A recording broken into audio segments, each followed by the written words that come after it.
আল্লাহ তাআলা পবিত্র কালামে বলেন, কুল ইন কুনতুম তুহিব্বুনাল্লাহ ফাত্তাবিউনি ইউহিব্বুকুমুল্লাহ ওয়া ইয়াগফির লাকুম যুনুবাকুম ওয়াল্লাহু গফুরুর রহিম।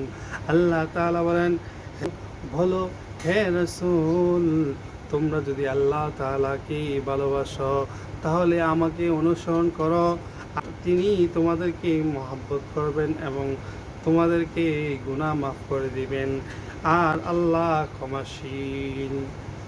আল্লাহ রাসূল সাল্লাল্লাহু আলাইহি ওয়াসাল্লাম তিনি বলেন, মান আহাব্বা সুন্নতি ফাকাদ আহাব্বানি ওয়া মান আহাব্বানি কানা মাই ফিল জান্নাহ।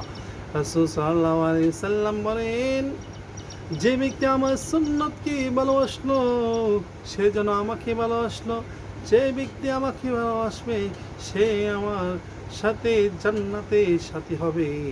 ভাই দুস্থ বুজুর্গ, রাসূল সাল্লাল্লাহু আলাইহি সাল্লামকে যদি আমরা ভালোবাসতে পারি, রাসূল সাল্লাল্লাহু আলাইহি সাল্লামকে মহব্বত করতে পারি, রাসূল সাল্লাল্লাহু আলাইহি সাল্লাম যেভাবে আমাদেরকে দিন শিখিয়ে দিয়েছেন সেভাবে যদি আমরা চলতে পারি, তাহলে আমরা রাসূল সাল্লাল্লাহু আলাইহি সাল্লামের সাথে জান্নাতের সাথী হতে পারবো।